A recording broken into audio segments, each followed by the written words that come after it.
शाहीन बाग में ख्वातीन के धरने के खिलाफ आज सुप्रीम कोर्ट में समाअत है। पिछली समाअत के दौरान सुप्रीम कोर्ट ने कहा था कि इस तरह से सड़कों पर मुजाहरा नहीं किया जा सकता, सड़कों को गैर मुय्यना मुद्दत के लिए ब्लॉक नहीं किया जा सकता। वहीं अदालत ने मरकज और दिल्ली हुकूमत को नोटिस जारी करके जवाब भी मांगा था। आपको बता दें कि शाहीन बाग में 2 महीने से ज्यादा से शहरियत कानून के खिलाफ एहतजाज जारी है। तमाम लोग पिछले साल 15 दिसंबर से मुजाहरा कर रहे हैं। इतवार को वजीर दाखिला अमित शाह से मुजाहिरीन का वक्त मिलना चाह रहा था, लेकिन इन्हें वजारत दाखिला से इजाजत नहीं मिली, जबकि एक इंटरव्यू के जरिए अमित शाह की जानिब से बात सामने आई थी कि वो मुस्बत बातचीत के लिए तैयार है।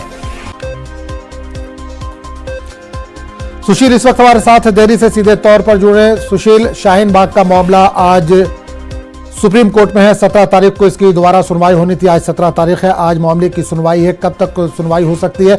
और केंद्र से जवाब मांगा था, क्या केंद्र ने जवाब दिया है कुछ? जी फिलहाल अभी तक केंद्र की तरफ से कोई जवाब दाखिल नहीं किया गया है। हालांकि इस पूरे मामले की सुनवाई आज होनी है, जिसमें कई पक्षकार बनाए गए हैं। हालांकि इस मामले में जो चंद्रशेखर हैं वो भी पार्टी बने हुए हैं। जामिया के कुछ लोग हैं, उन्होंने भी एक आईए अलग से दाखिल की है और उन्होंने अपने आप को पक्षकार बनाने की बात कही है। उन्होंने कहा है कि वो भी सुप्रीम कोर्ट से अपील करेंगे कि आखिर शाहीन बाग में जो तमाम लोग बैठे हुए हैं उसके पीछे की वजह क्या है। तो तमाम लोगों को फिलहाल पक्षकार बना दिया गया है, लेकिन अभी तक as of now central government की तरफ से कोई रिस्पांस फाइल नहीं किया गया है। हो सकता है कोर्ट में आज अभी सुबह थोड़ी देर पहले केंद्र सरकार की तरफ से रिस्पांस फाइल किया जाए, क्योंकि कल तक अभी तक कोई रिस्पांस नहीं दाखिल किया गया था।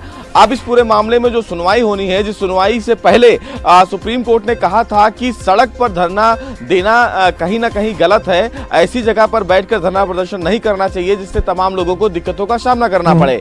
17 तारीख तक फिलहाल इस पूरे मामले की सुनवाई टाल दी गई थी, लेकिन इस बीच कई ऐसे तमाम चीजें आई, कई ऐसे पक्षकार बने। उम्मीद ये भी है कि आज शाहीन बाग की हियरिंग को लेकर जामिया की कई बुजुर्ग जो हैं वो सुप्रीम कोर्ट पहुंच सकते हैं, सुप्रीम कोर्ट में अपनी बात रख सकते हैं। ऐसी जो खबरें हैं वो भी हैं। तो अब देखना यह है कि जब सुप्रीम कोर्ट इस पूरे मामले की सुनवाई करेगा तो क्या कुछ अहम आदेश देगा। केंद्र सरकार ने अगर जवाब नहीं दाखिल किया है तो क्या केंद्र सरकार इस पूरे मामले में जवाब दाखिल करने के लिए समय मांगती है, दिल्ली पुलिस का रिस्पॉन्स फाइल करती है? ये तमाम चीजें आज हम देखने वाली बात है जब इस पूरे मामले की सुनवाई सुप्रीम कोर्ट करेगा। बिल्कुल सुशील, एक चीज और जानना चाहेंगे। बॉम्बे हाईकोर्ट के औरंगाबाद बेंच का एक टिप्पणी 2 दिन पहले आई थी कि सीए के खिलाफ अगर कोई धरना करना चाहता है, कोई एहतजाज करना चाहता है तो वो कर सकता है, इस पर रोक लगाई नहीं जा सकती।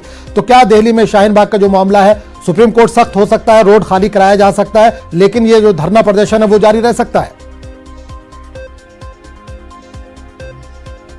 जी देखिए, आज अब ये कई अदालतें कही हैं। इससे पहले अगर आपको याद होगा तो 30 हजारी कोर्ट ने जब इस मामले में कई जो आरोपी अरेस्ट किए गए थे उनको जब जमानत दी थी तभी ये टिप्पणी की गई थी।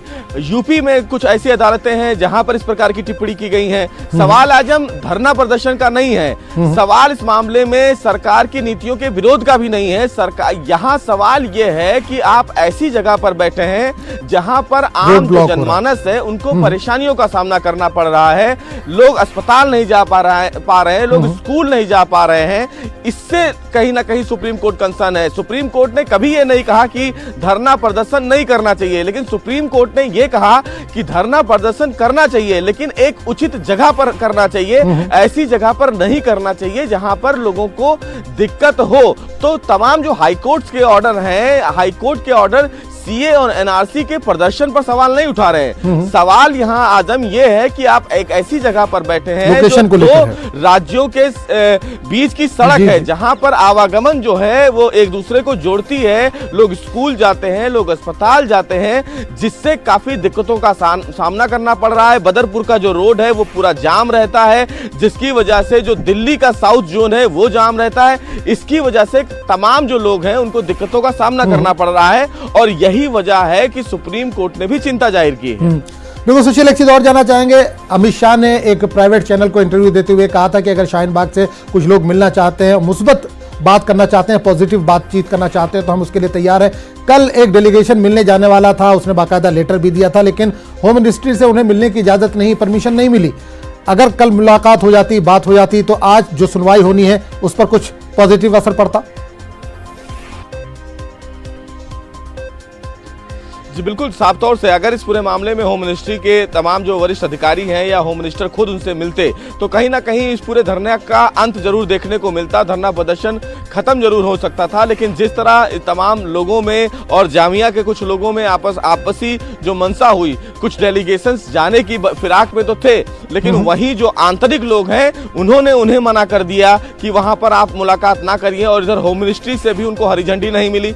इस वजह से जो फिलहाल मुलाकात थी वो मुलाकात नहीं हो पाई है। उम्मीद ये थी कि इन दोनों पक्षों से मुलाकात होगी, लेकिन दोनों पक्षों ने एक समय के बाद अपने पैर पीछे कर लिए, और यही वजह है कि उनको इंतजार था कि 17 तारीख जो है वो सुप्रीम कोर्ट की सुनवाई का दिन है, तो क्यों ना इस सुनवाई में देख ले कि सुप्रीम कोर्ट का क्या रुख होता है और सरकार का क्या कुछ स्टैंड होता है। अगर सुप्रीम कोर्ट इस पूरे मामले में सख्त होगा, अगर सुप्रीम कोर्ट कोई अहम आदेश देगा, तो सरकार ये कह सकती है कि सुप्रीम कोर्ट के आदेश के मुताबिक उन्होंने कार्रवाई की है। उससे पहले पहल की गई थी सरकार की तरफ से, लेकिन जब जामिया के डेलीगेशंस ने मुलाकात करने की बात कही और उसके बाद अपने पांव पीछे कर लिए, तो सरकार ने इस पूरे मामले में कोई भी स्ट्रेटजी आगे नहीं देखी। जी चलिए सुशील, बहुत बहुत शुक्रिया इस तमाम जानकारी के लिए।